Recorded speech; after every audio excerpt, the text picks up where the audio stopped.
सरकार में सत्ता पक्ष और विपक्ष है। सत्ता पक्ष के लोग तो सभी मौजूद हैं, लेकिन जिनको सरकार का पूरा कार्यकाल का आईना दिखाना था वो गायब। मैं अपनी बातें कहाँ से शुरू करूं मुझे समझ में नहीं आ रहा है और कितनी देर बोलूं, लेकिन मुझे लगता नहीं है कि अभी बहुत कुछ कहने की आवश्यकता है। अभी तो सरकार के 1 साल ही पूरे हुए हैं और 1 साल में भी हम लोगों ने एक लंबी गाढ़ी लकीर खींचते हुए राज्य के सर्वांगीण विकास के राह पर तेजी से चलना प्रारंभ कर दिया है। हम सभी जानते हैं कि ये शीतकालीन सत्र सिस्टम झारखंड विधानसभा का ये शीतकालीन सत्र ही नहीं बल्कि एक यादगार और ना भूलने वाला ये 25वां हम लोगों का विधानसभा कार्यकाल का 25वां वर्ष भी हो रहा है और इस राज्य का भी ये 25वां साल है। एक युवा राज्य, ऊर्जा से लवरेज और अपनी जिम्मेवारियों के साथ, अपनी भावना के साथ, झारखंड की कला, संस्कृति, सभ्यता के साथ आगे बढ़ने को तत्पर है।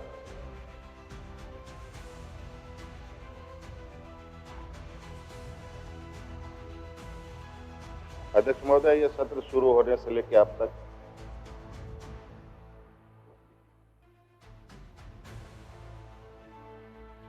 मुझे ऐसा लगा कि विपक्ष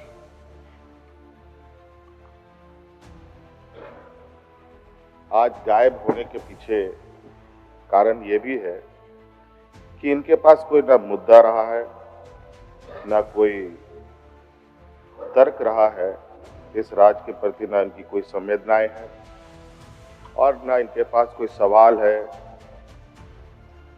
और ऐसे सवालों के साथ सरकार को घेरने का प्रयास हुआ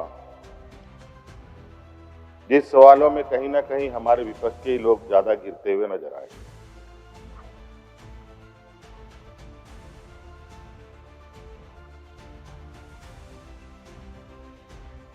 पहले तो इन लोगों ने छात्रवृत्ति का मुद्दा उठाया कि यहाँ के छात्रों को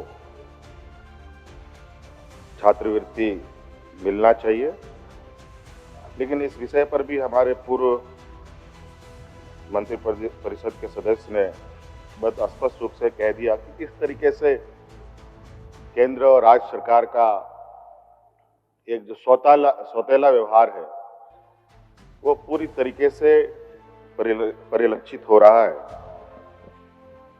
कि गैर केंद्र शासित राज्यों के साथ कैसे व्यवहार हो रहे हैं। ये कोई पहली बात नहीं है, नई बात भी नहीं है। इससे पहले से भी हम लोग इस बात को अनुभव कर रहे हैं।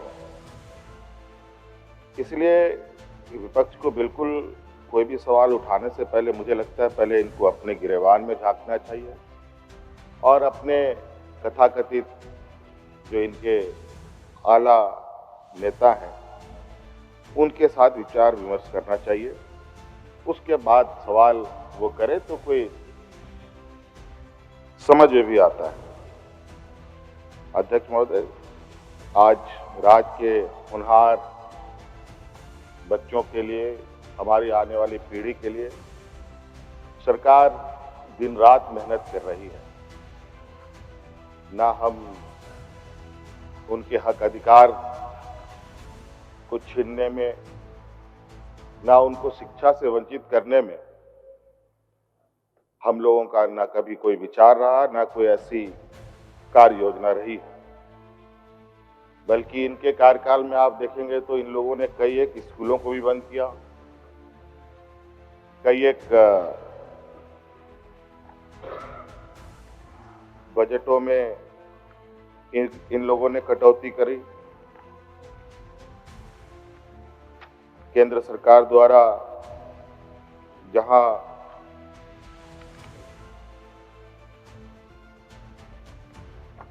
देश के आदिवासी, दलित, पिछड़े समूह के लोग जहां सबसे अधिक लाभ ले पाते, मैं उनमें से कुछ कहना चाहूंगा कि अनुसूचित जनजाति बच्चों के उच्च शिक्षा हेतु राष्ट्रीय फेलोशिप एवं छात्रवृत्ति योजना में केंद्र सरकार ने अपने आवंटन में 90% उसको कम कर दिया था। राष्ट्रीय विदेश छात्रवृत्ति योजना में भी केंद्र सरकार ने 95% कम कर दिया उसका। अल्पसंख्यक समुदाय के लिए प्री मैट्रिक जो पहली क्लास से 10वीं क्लास तक की छात्रवृत्ति योजना है, उसके आवंटन में भी 40% कम कर दिया महोदय। अल्पसंख्यक समुदाय के लिए पोस्ट मैट्रिक जिसमें 11वीं से ऊपर बच्चे पढ़ते हैं, उसमें भी लगभग 63% इन लोगों ने कम कर दिया था। और